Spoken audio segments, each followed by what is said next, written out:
Hello Aquarius, this is your January 2023 love and general reading. I'm Gemstone Tarot and this is for you if you're Aquarius, Sun, Moon, Rising or Venus.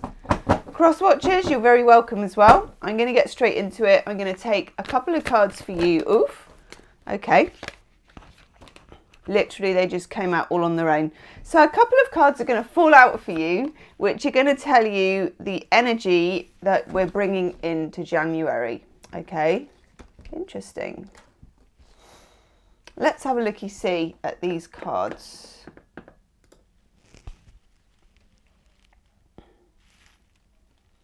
Okay, zoom in a bit. We've got the Nine of Wands for you, and we've got the Two of Pentacles. There's something about, I know we're coming into January with Mercury retrograde, okay? So there's something about this in the energy of all the star signs I've done so far. There is something that you need to boundary yourself with, as in you're bringing the energy of being pushed towards a line by a situation. You may be triggered by something. You may be excited by something. It may not be actually a negative thing. It might be a positive thing. But something is pushing you, or it's going to be, out of your comfort zone. And I think this is in all areas for you, Aquarius. I think this is in your love life. I think it's in your career. I think it's in your life, as I call it. You know, all the other bits and pieces like destiny and just what's going on with you. We've got the Two of Pentacles, which I love. Jupiter in Capricorn, a feeling of switching up the energy, making a change with things, taking the energies that you've got in a situation and stretching it and seeing how you can look at it differently. Now, for an Aquarius, that's nothing new. Aquarians do that. You look at things differently. You do think laterally. And this is good. And, you know, when we're in a new year, we like to be pushed a bit. We like our boundaries to be pushed a bit and we like things to change. So that's the energy you're bringing in. And the universe is kind of bringing in the energy of change and saying to you, can you handle it? Can you work with this situation? Can you spin the plates? Can you see things from a different angle? Okay, I rather like that for you. Let's take a couple more cards to go with that. So how is this energy coming in January in particular and then developing throughout the month? Let's have a listen. So Mercury goes direct about the middle of the month, but it's going to take until I think about the 21st of January when we have a new moon in your sign, okay? New moons, new beginnings, new energy, fresh starts. Let's have a look at that in particular. Oh, I love this for you. Look at that. And one more. It's exactly what we were talking about. And I like that too. If you get to the end of this, by the way, and it really resonates, I will be doing an extended reading as I do every month. It will be the first link in the description box for you, Aquarius. We take the YouTube reading and we just clarify the cards, take it further, ask how do they feel about you, and do a kind of love reading about your specific person. So see how it goes. We've got the Two of Wands here. And the Two of Wands is somebody staring out of a window, weirdly with a snooker cue, which I don't quite understand, but hey, there's a globe and I don't know if you can see it there, but there's a little mini camper van. And the Two of Wands is what I call my city limits card, taking something out to the city limits. So moving, stretching a situation, taking something from long distance to face, or face to long distance, finding somewhere else to live, going on holiday, or even just looking at your horizons more broadly. So if you've been stuck in a job or you're stuck in a particular relationship mindset or whatever it is, this is you taking it further out and taking it to the limit. Then we have this Six of Swords, gorgeous, gorgeous card. Six of Swords is obviously an air sign card and you are an air sign. But it's a card of movement. This person is moving I think there is a situation that's a bit thorny for you with this Nine of Wands and all of this decision making and plate spinning that's going on here, because twos are decision making cards and you've got two twos next to each other. One is practical energy and the other one is possibilities and horizons. And then with this Six of Swords, it's like you've made it from a place that is tangly and difficult to a place that is freer and calmer. So how do you get there? Let's find out.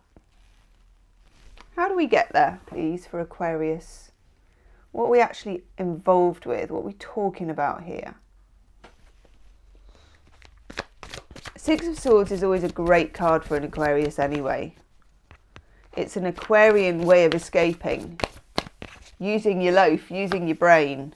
Nice.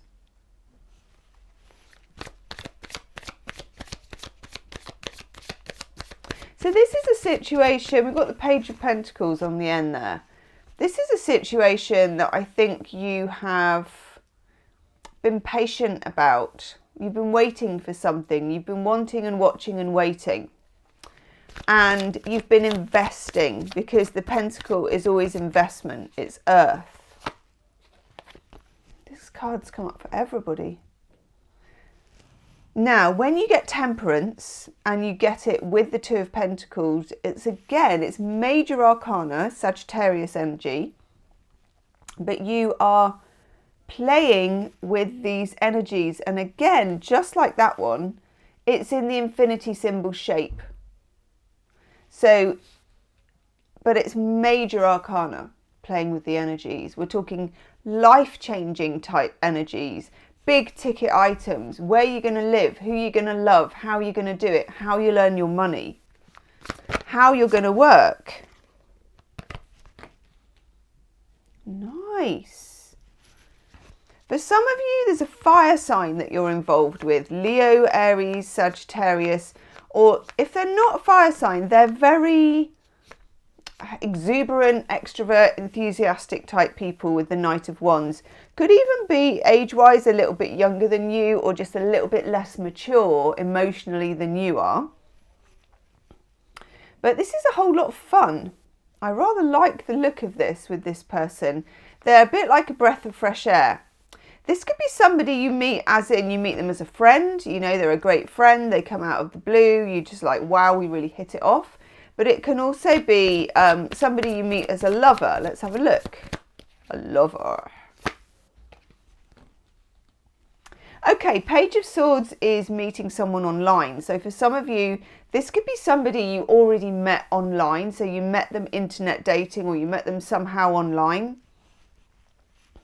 And because we've got all these cards about foreign travel and distance and new horizons, if this is someone you've mostly just been corresponding with, January could be the seeds of when this turns into something real, like a visit. For others of you, there's going to be, or there has been, no, there has been and there's going to be correspondence online. So this can be emails, text messages, and they could be quite, the word I'm getting is urgent. Hello. Then we get the Seven of Swords. Now, when you get the Seven of Swords, there's two ways with this. Either you get the sneaky beaky feeling that someone is pulling one over on you, or you get the feeling that you need to behave in a slightly sneaky manner yourself. And honestly, what I'm getting for you is that you need to behave in a slightly sneaky manner yourself. And I don't know why, so I want to clarify it.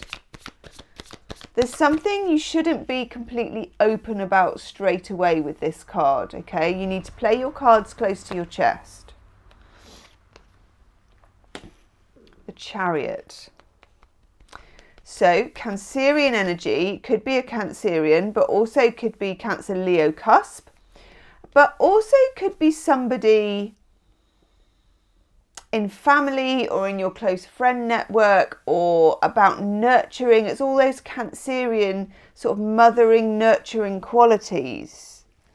If this is about a romantic relationship, and if you are normally the one doing the nurturing, the initiating, the caring, I would say with the Page of Swords and the Seven of Swords, the universe is telling you to hold back a little bit on that. And I don't exactly know why. And it doesn't mean you've got to turn into Mrs. or Mr. Frosty Knickers about it. It's just playing your cards close to your chest, acting with dignity and not letting on entirely all your emotions as you feel them. Now, I don't exactly know why, but I'm going to take a couple more cards about that, because that Seven of Swords is quite interesting, isn't it? What do we need to know here about the need to maneuver in the dark? Which is what this is. And if this is a situation at work for you, it may be that there is a situation you would like to raise with the boss or whoever it is, because different structures. But you shouldn't just raise it straight out of the blue without doing all your research, all your homework first. Do you see what I mean?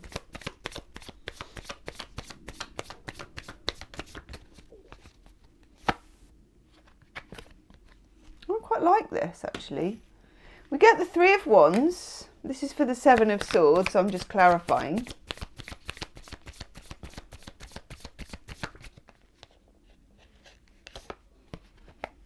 Ooh.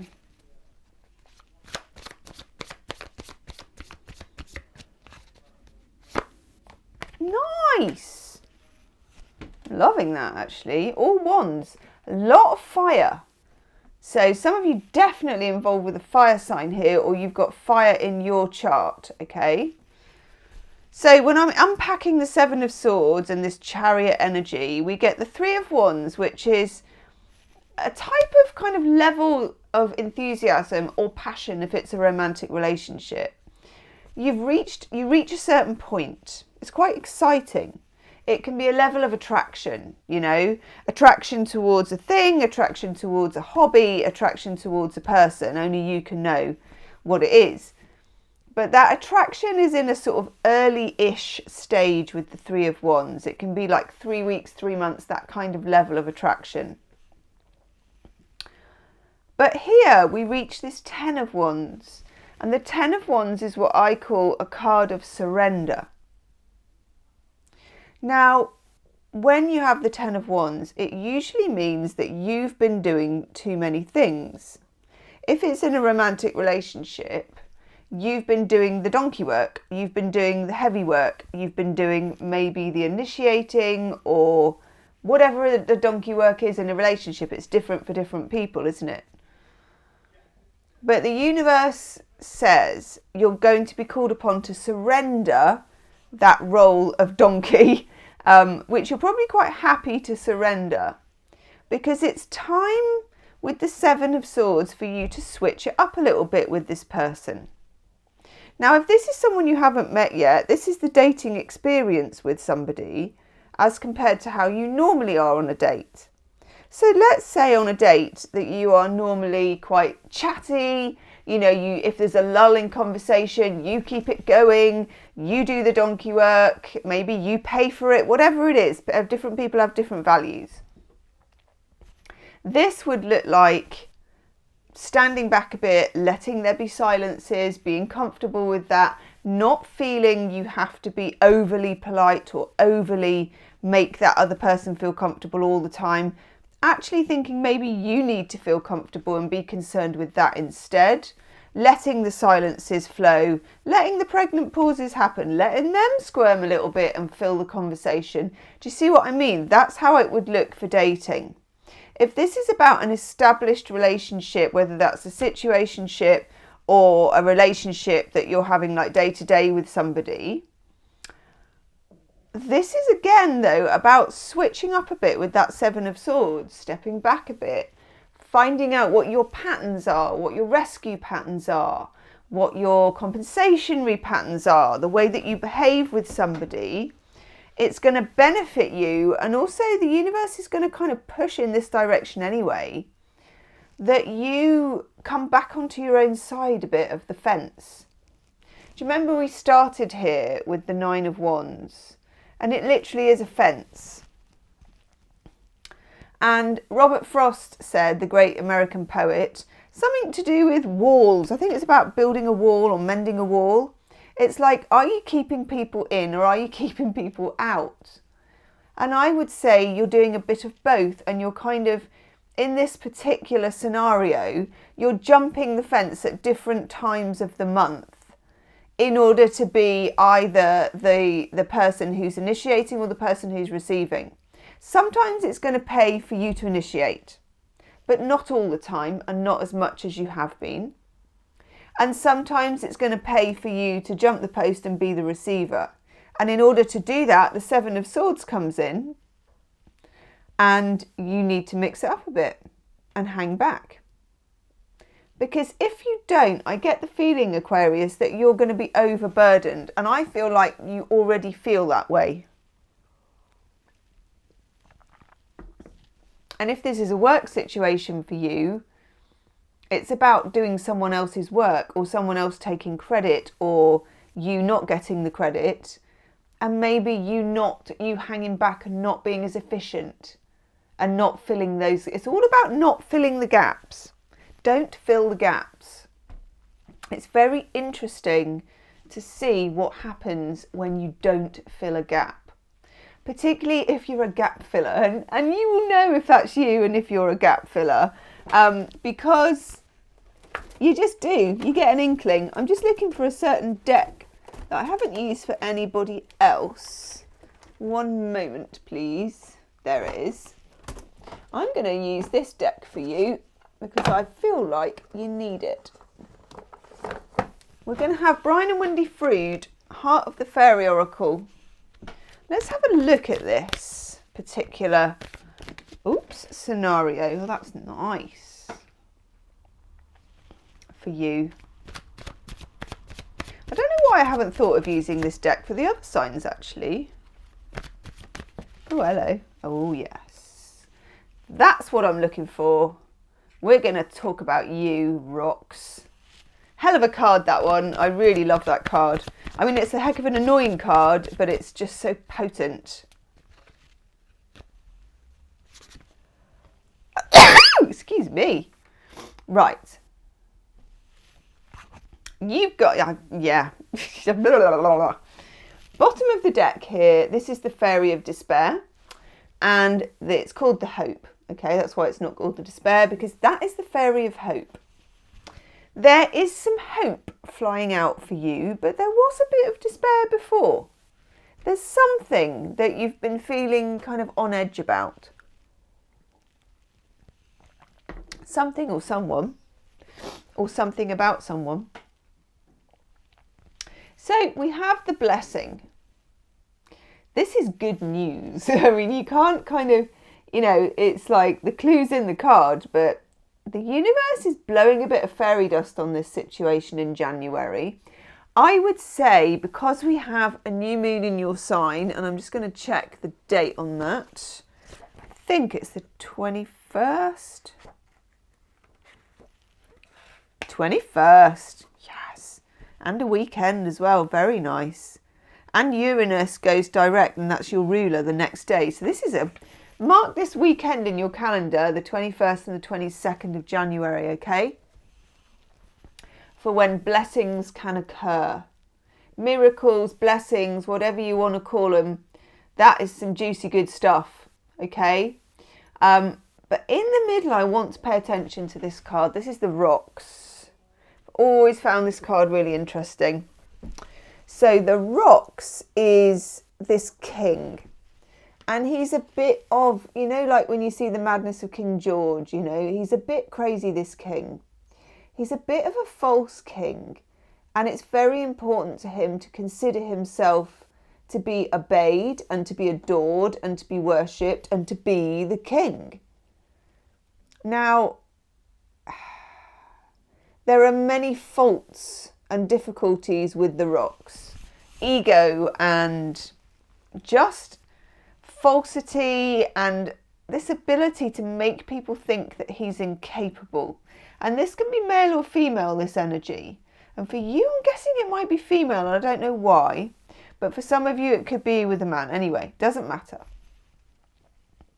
This person slightly has an ability to make others feel that they are incapable of something so that other people fill in the gaps and do it for them. For a few of you, this could be something in your romantic partner, a side to them. And this is only a side, it's only a facet, it's only a flaw, it's not the whole person. You know, we're all complicated creatures. But this is something to watch out for. It's like a dynamic to watch out for. I think this dynamic might creep up in different areas of your life. So you find that your significant other or the person that you're dating or whoever it is isn't taking up the slack. And then you find at work that you're doing all of somebody else's work. It's the same kind of pattern. Then we have, I love this card, the Hidden One. Isn't it amazing? This is a woman who kind of lives in the tree. And when someone goes past, she's like a Jekyll and Hyde character. She kind of boots them, she kicks them or she trips them up. You never quite know what she's going to do and you can never quite see that she's there. So for some of you, this is a feminine energy that's in your life or around you in some way that's a bit of a trip, that's a bit of a rocks. Now, for some of you, this person is going to be somehow removed from the situation. And I don't mean that in a nasty way. It's not, not talking sort of mafia removal, but we're just saying this is a blessing. There's going to be some help with this and a bit of fairy dust and a bit of you being like the Seven of Swords. So in other words, if this person is intimidating or difficult, you're going to be silent about it or lacking about it or just not reacting to it. And sometimes when you don't react to something, it really highlights it. And that person does a good enough job of bringing themselves down. And that's what I get for you here. I'd love you to leave me a comment in the comment section, any of you, because I am really damn well interested. Because I know for some of you there's a story here, because I can feel it. I can feel your stories here. There's multiple people who have a story to tell, and please tell it in my comment section, okay? For some of you, this is about a romantic relationship that has just lost some pace or momentum. And I want to take a few cards on that again. What do we need to know about that? I'm going to take a couple more of these actually. What do we need to know about a romantic situation that's lost a bit of pace, lost a bit of momentum?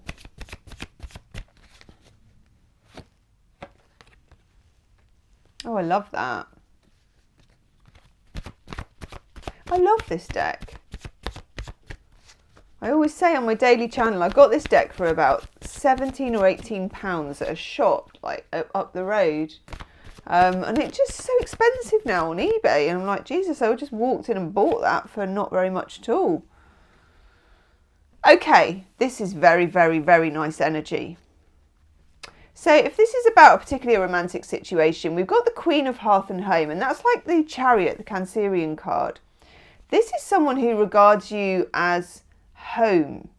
They want to come back to you in that way. You know, you're familiar, you're right, your energy is good, you represent home to this person, but they also see you as not a young energy, but a fun energy. And Aquarius is a fun energy because Uranus is the planet of surprises. That's kind of your job.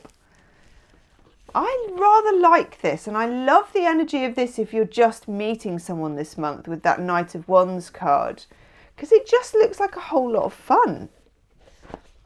So I'm knocking on a Love Oracles box because the lid won't come off.